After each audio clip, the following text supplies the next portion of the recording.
I will go to the Ramakrishna sir.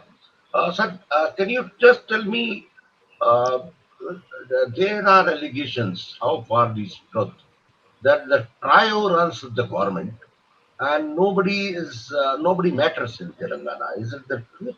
The allegations वो, वो, which वो, are वो, there?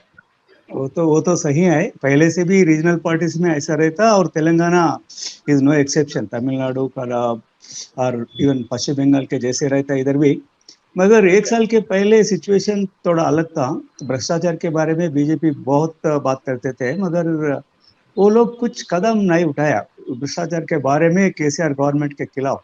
कुछ इवन अमित शाह खुद 2-3 इलेक्शन मीटिंग्स में बताया, और प्राइम नरेंद्र मोदी प्रधानमंत्री भी 1-2 मीटिंग में भी डायरेक्ट सवाल उठाया भ्रष्टाचार लोगों की छोड़ना, क्या बोले तो आवाज आया नहीं छोड़ना बोल के, मगर कुछ नहीं किया।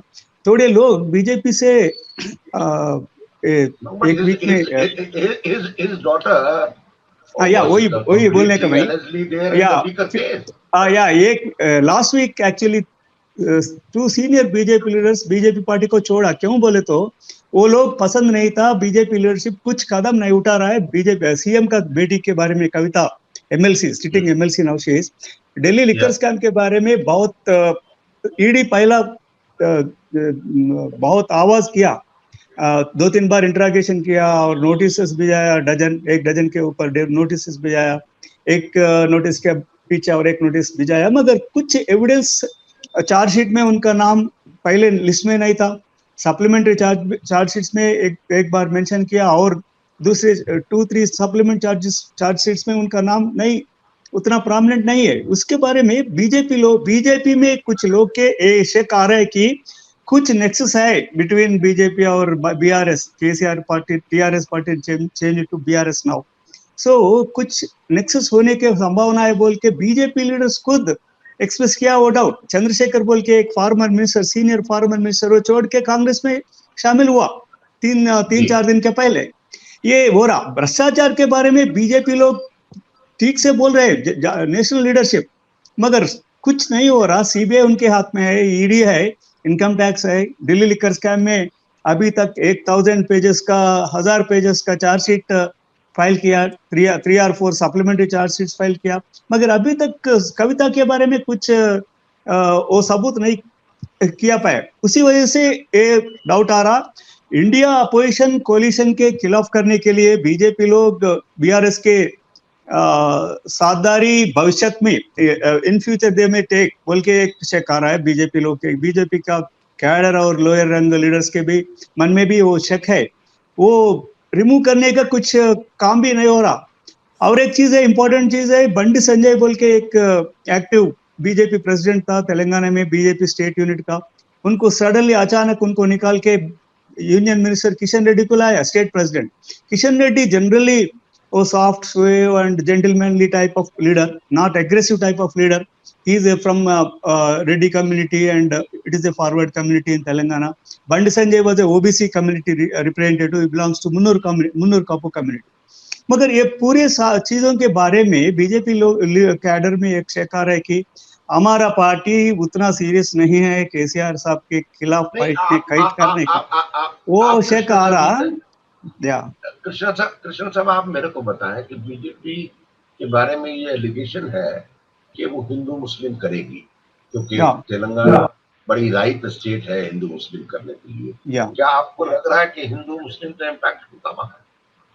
हिंदू मुस्लिम वो तो एक इलेक्शन के मुद्दा रहेगा कभी भी, क्यों बोले तो हैदराबाद ओल्ड सिटी में 7 से 7, 8, 9 सीटों में MIM all India Ittehadul Muslimeen Owaisi साहब का पार्टी 7 सीट जीत गए थे लास्ट टाइम पे भी। मगर दूसरी सीटों पे भी और 25 सीट्स बाहर हैदराबाद के बाहर भी है, वो सीटों में भी मुस्लिम पॉपुलेशन 15 से 20-25 तक रहता। बहुत बोल के मुदोल बोल के एक चीज सीट है Adilabad, as just now said, Maharashtra Chhattisgarh border में रहता मुदोल। अब वो सीट्स में मुस्लिम पॉपुलेशन ज्यादा है, मगर वो पूरे के पूरे ये तरफ इस तरफ बीआरएस के जाने की संभावना नहीं। थोड़े सीट्स, थोड़े मुस्लिम वोट, मुसलमान के वोट कांग्रेस के भी जाने की भी संभावना है। क्यों बोले तो नेशनल लेवल में कांग्रेस खुद बीजेपी को फाइट करेंगे। केसीआर किधर रहते किसी को पता नहीं, उन न इधर एनडीए में है ना इंडिया फ्रंट में है, उन अलग रास्ता चुन लिया। उसी वजह से मुसलमान लोगों के मन में भी कुछ शिकार है कि अगर हम आप अब ए बारे में केसीआर को वोट दिए तो उन किधर जाएंगे। there is no guarantee that he will join hands with BJP. So that doubt is there. So Muslim vote is not going to be unifiedly backing one party this time. It may be divided between BRS and Congress. If not for BJP, a fraction of that also may go to BJP, but not much of that. But majority of the vote will go to Congress or BRS. That is among मुसलमान के लोग में एक चर्चा हो रहा, बहस हो रहा, डिस्कशन हो रहा। मस्जिदों में भी और मुसलमान का कम्युनिटी का इंटरनल मीटिंग्स में भी हर फ्राइडे और सैटरडे ऐसा we are in touch with people. They say that we are बात कर रहे हैं, सोच रहे हैं किसको सपोर्ट करना। मगर ये बार इसके बार कांग्रेस को भी करे तो अच्छा रहेगा। क्यों बोले तो नेशनल लेवल में वो बीजेपी के खिलाफ फाइट करते, लड़ाई कर सकते। मगर केसीआर साहब ऐसा गारंटी नहीं दे रहे। हम जो कुछ निर्णय लेता वो तेलंगाना के हित में होगा, वो बीजेपी के साथ भी हो सकता है। कोalition सरकार आता बोल रहे केसीआर साहब और उनका बेटा KTR, but they are not directly saying which way they will go, in which coalition it will be, they will be part of which coalition. They are not specifying whether it is BJP led coalition or Congress led coalition. They are only saying that coalition सरकार आएगा, हम उधर वो सरकार में एक important role play करेंगे बोल के वो लोग कह रहे हैं। मगर मुसलमान का वोट इस बार स्प्लिट होने की संभावना है। मगर हिंदू वोट बीजेपी के साथ पूरा आता बोल के भी हम नहीं बता सकते। क्यों बोले तो Hindu vote it is a majority, 80 to 85% of 80 around 80% of vote is Hindu vote in Telangana. So they may go three way.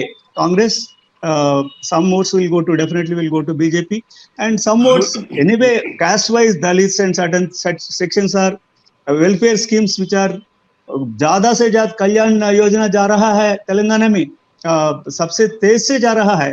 वो लोग पूरा हिंदू लोग रहते, दलित, पिछड़े लोग, आदिवासी और ओबीसी। आदिवासी के में भी केसीआर सरकार ज्यादा किया।